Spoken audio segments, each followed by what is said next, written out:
Salut à tous, c'est Punk de la Shadow, bienvenue sur cette vidéo qui va faire suite à la vidéo d'hier concernant les relations avec une IA. Je vous avais proposé un article qui était assez sympa avec tout ce qui aujourd'hui était mis en avant par rapport à une petite étude de relations avec le numérique. Et là, j'ai retrouvé une autre dans Presse Citron, elle est assez courte, qui, un peu pareil, pose la question sur le couple, la tromperie et le rapport au numérique.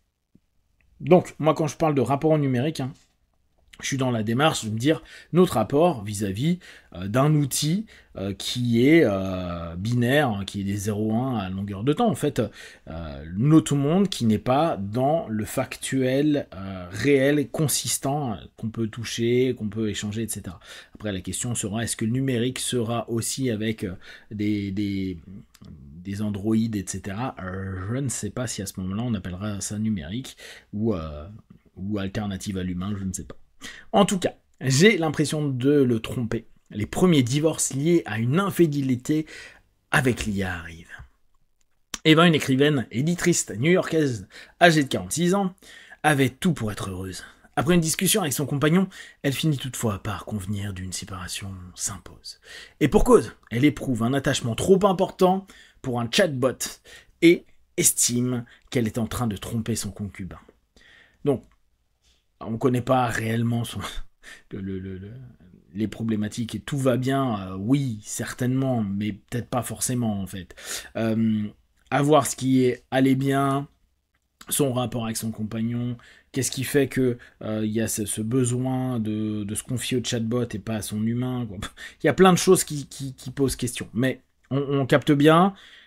Il est facile aujourd'hui de passer son temps à parler à un chatbot, à ChatGPT et tout, trouver que c'est intéressant, intelligent, qu'on est accueilli dans ce que l'on veut, etc.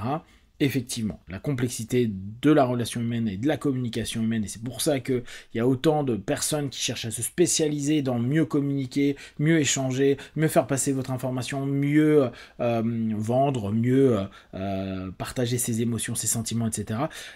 Parce que c'est complexe, parce que la carte n'est pas le territoire si on prend de la PNL, et que du coup, on parle parfois pas de la même chose, on cadre pas les mêmes mots avec les mêmes explications, donc c'est très compliqué.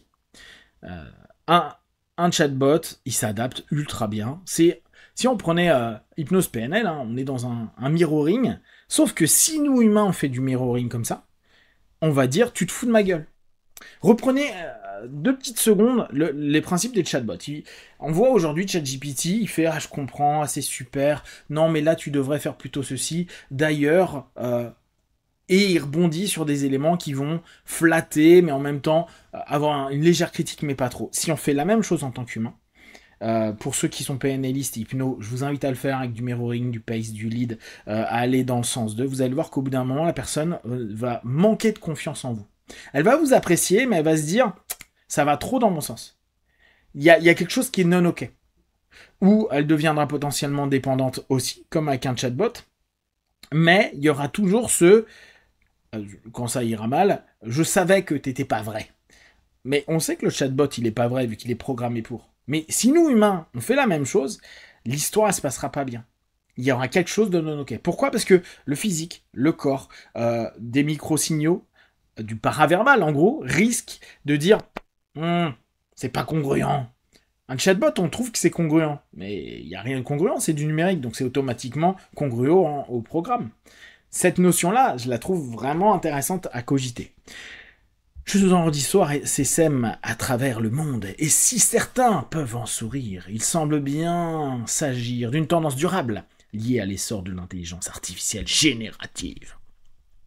Interrogée par Ryer, Rebecca Palmer, avocate spécialisée dans les divorces, en est d'ailleurs persuadée. Alors que le mariage est déjà en difficulté, ses partenaires virtuels risquent de provoquer de plus en plus de séparations. C'est pas les avocats que ça va trop gêner, surtout aux États-Unis. Money, money, money, it's not a problem, on s'en fout.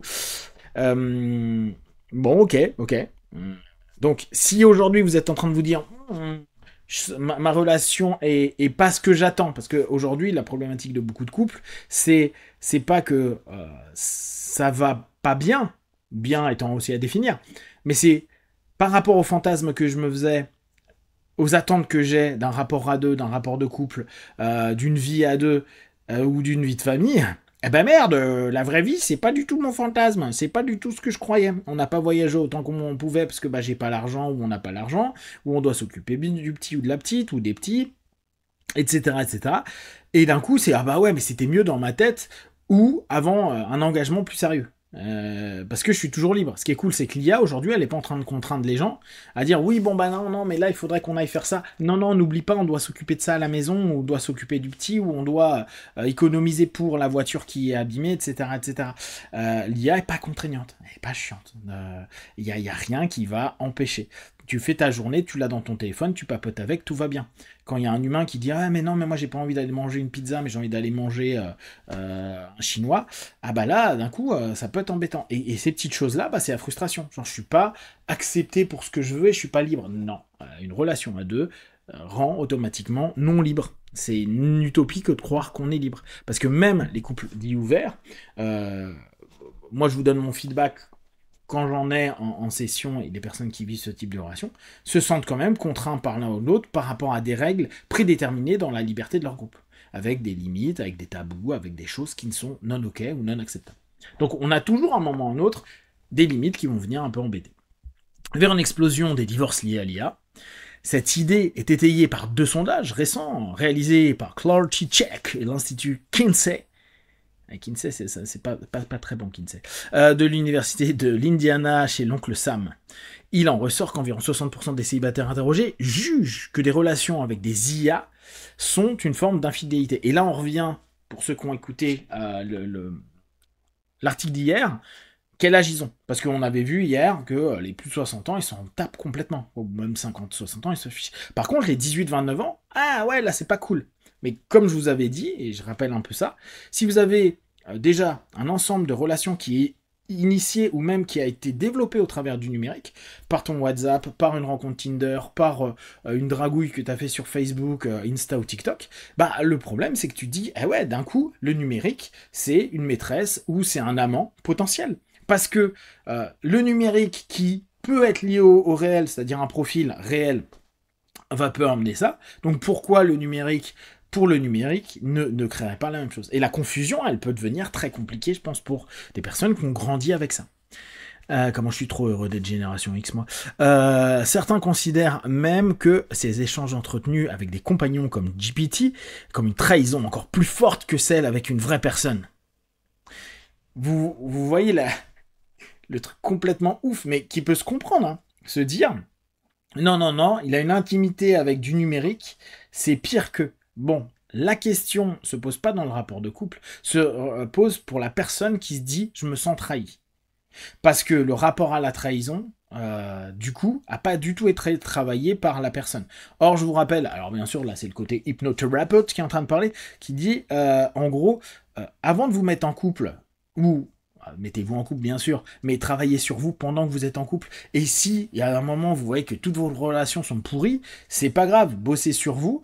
Et ça veut pas dire devenez égocentrique et ne pensez qu'à votre gueule, hein. Mais voyez un peu ce qui est non ok. Si la trahison est un problème, voyez les sources, voyez si vous pouvez créer des nouveaux comportements, ou quand vous savez que vous êtes un peu touchy dessus, le partagez beaucoup avec votre future relation pour que tout le monde connaisse un peu les règles du jeu, pour pas qu'il y ait de problème, d'accord? C'est aussi du taf qu'on a à faire sur nous par rapport au rapport qu'on veut avoir avec les autres, que ce soit en relation, de couple, romantique, etc., ou avec les autres de façon générale. Même son de cloche du côté de Young, avocat spécialisé en droit des familles, pour qui le nombre de séparations risque d'exploser à cause des chatbots. On va probablement assister à une augmentation du nombre de demandes de divorce. Si le chatbot est le problème, vraiment, hein, faut se dire, c'est pas le problème. Le problème, c'est qu'il y a une structure maritale actuelle, une structure de couple qui ne part pas sur les bonnes bases, avec peut-être pas non plus les bonnes intentions, les bonnes valeurs. la notion de, même s'il y a des problèmes, c'est compliqué et on est prêt à subir des ouragans ensemble et pas, oh bah vas-y, prends ce bateau-là, je prends l'autre et puis l'ouragan, on va l'éviter ou on va le prendre de son côté, mais on sera libre. Libre de quoi? On ne sait pas trop. Il y a quelques années, lors de la pandémie de Covid, la hausse a été considérable. On revient sur cette pandémie, et ce qui est logique, je reviens sur le principe de solitude.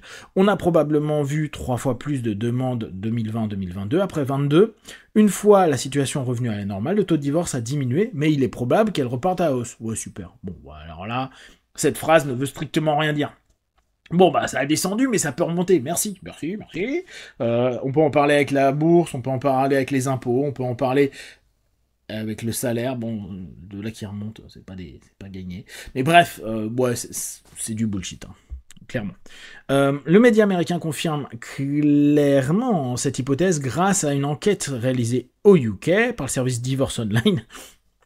C'est un petit peu orienté quand même. Elle démontre une augmentation du nombre de divorces liés à des applications comme Replica ou Anima qui créent un attachement émotionnel romantique. Ok.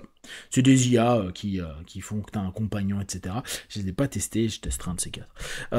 Si vous souhaitez approfondir cette question de l'amour entre des êtres humains et l'IA, vous pouvez toujours aller relire notre précédent article. Ce qu'il faut retenir, de plus en plus de personnes nouent une relation romantique avec un chatbot. Ok. Vraiment à définir une relation romantique. Parce que je pense que quelqu'un d'hypersexuel qui a besoin de toucher, la relation romantique, ça va pas lui avec un IA, ça va pas trop lui parler. Cela fait craindre à certains experts une explosion de divorce liée à ces motifs. Vous avez vu le côté hyper pro de l'avocate qui a dit ça, on sent que oui, ça a descendu, ça va remonter, merci. De fait, les célibataires considèrent des relations avec une IA comme une tromperie et un motif légitime de séparation. Ça, c'est vraiment à définir, et ça, c'est vraiment intéressant. Et des premiers chiffres provenant des UK confirment cette idée. Voilà. Je trouve que c'est vraiment un thème intéressant par rapport à nous et nos relations avec les autres humains. Qu'importe, là, on parle de relations romantiques, mais prenez en compte que dans le boulot et dans plein d'autres éléments, il peut se passer la même chose. Il y a des choses à s'interroger dessus en souhaitant que ça vous parle. Si vous avez des questions de remarques, vous partagez. Comme d'habitude, de tout ce que je propose, ne prenez que ce qui est bon juste pour vous. Test, observe, analyser et concluez. Be one, ciao.